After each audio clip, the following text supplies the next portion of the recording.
Hey, how you doing? I'm Chef Chris Cheung, chef and owner of Eastwind Snack Shop in Brooklyn and the author of Damn Good Chinese Food. I'm here today at Kitsby Dessert Bar in Williamsburg, and I want to show you this awesome kit that we put together. And the kit is going to make a joong, which is a traditional Chinese snack, and it's highlighted in like the Dragon Boat festivals. It's a rice filled bamboo leaf. What we do is we put all these cool ingredients from Chinese cuisine into it, and it's a really, really hearty snack, and I think you're gonna really like what we got.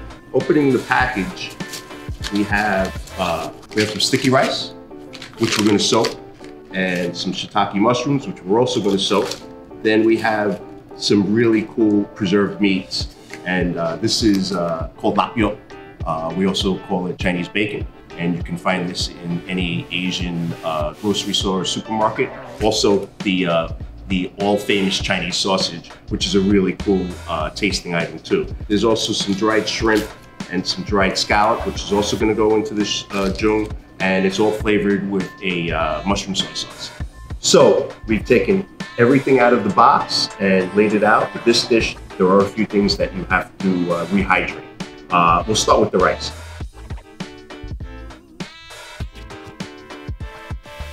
See that the grains are a little bit different than your normal medium or long grain rice. Don't be afraid of the exact ratios, but one thing it does need to be is soaked in water first. You want to do this overnight for the most part. What's going to happen is the rice is going to slowly absorb the water and then yield that really, really sticky texture after it's fully steamed.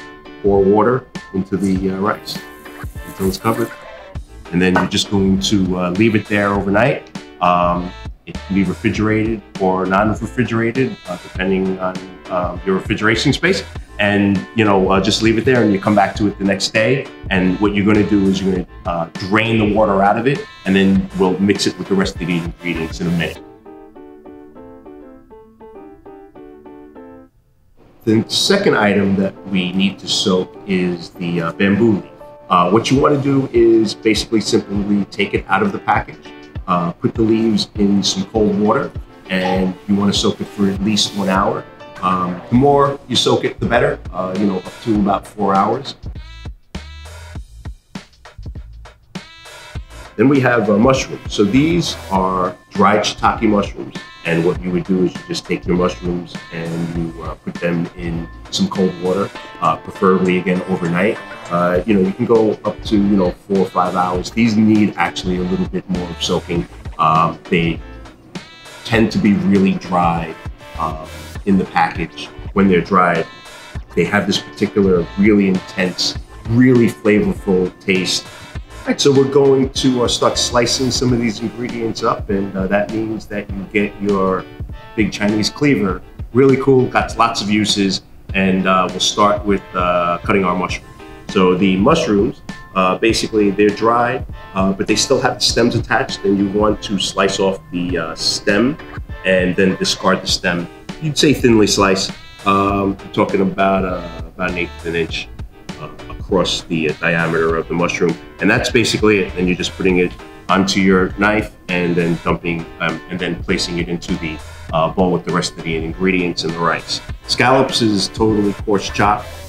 They are a little bit soft when you cut them, so you're basically just putting your knife to the scallop and pressing down, and it kind of cuts right through the scallop. Trying to cut it down to a uniform size, and then again placing it in the bowl with the rest of your ingredients. Chinese bacon, so slice right down. You're going to get a slice again, maybe about 1/4 of an inch. In the joong, depending on your leaf, you may need some space, so you might want to cut down and cut that piece in half. But when you do that, what's going to happen is you're going to get a more meatier part and a more fattier part, because that's how pork belly is. The Chinese sausage, you're basically cutting rounds and small rounds as well. So you're talking about maybe about an 1/8 of an inch slice, and you're just cutting right down, and they slice fairly easy. Right back on your knife, and right back into the bowl. Most exciting step is mixing the ingredients and then putting them into the leaf. So now that we've got all our ingredients prepped, we are going to now play around with the bamboo leaves. The larger and longer the leaf, usually the better. And you're going to basically just fold your right hand side in, and then you're going to fold the left side in, and you get a cone. And that is the base of all joong folding. So you get this nice cone. The leaf is folded on top of the second left-handed fold. So it just goes like this. And then what you have is the cone, and you're gonna hold it in your hand. You have the leaf, it's folded, and you're going to scoop your ingredients and put them inside, shake a little bit, pat them down a little bit so it's nice and level, okay? And then you're going to fold one flap over, okay? Get this nice point here. And then with your thumb, because you originally held the joong in your hand like that in the beginning, naturally your thumb is going to make the fold-in point on the top of the leaf. So you hold it like that, and it's pretty tight, right? And you're just going to fold over like that.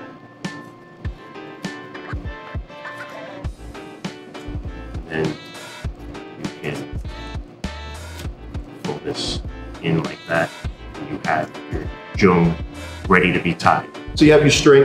You want to cut it to about 1 foot.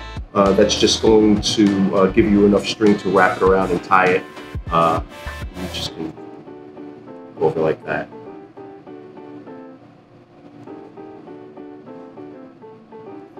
And just put it on your board or your working area, and you just want to tie a knot so it's fairly tight.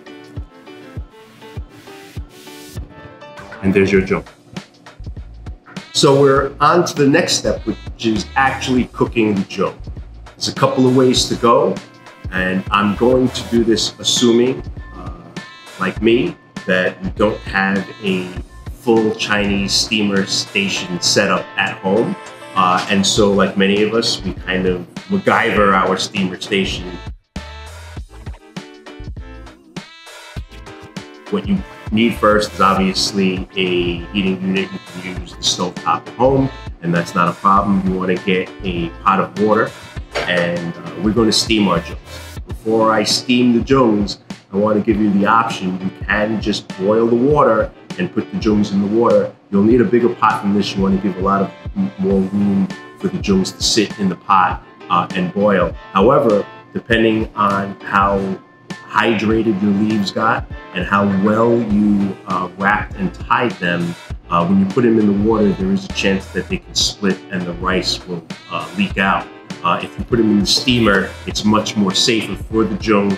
It's a little bit more complicated to make the setup, but your beautiful joongs will not split or leak out. Basically, you're going to put your pot of water on, bring it to a boil, put your steamer station on top of the pot. You're going to place your joongs inside the steamer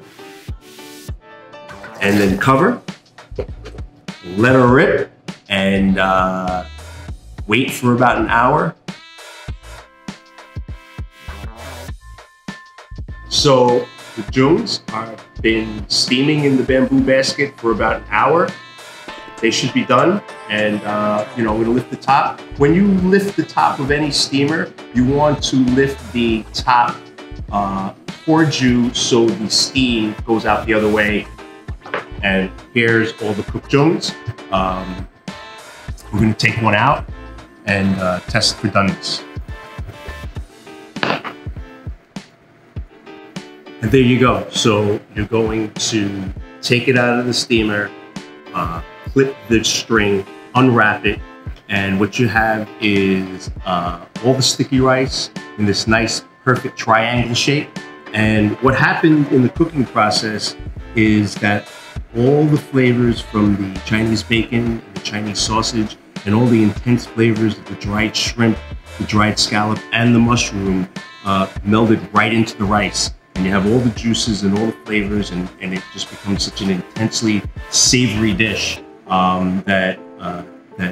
that's why it's one of the most popular dishes in all Chinese households. Sticky rice, preserved meat, preserved vegetables, and preserved seafood, all in one cooking time. 1 hour later, there you go. One of my favorite dishes, and you can eat it now and enjoy the snack right now. You can keep them in the refrigerator and steam them, at a later date. And they're even freezable. So if you want to put them in the freezer and leave them there for a while, and then when you're hungry, take them out and re-steam them, you can certainly do that as well. So enjoy.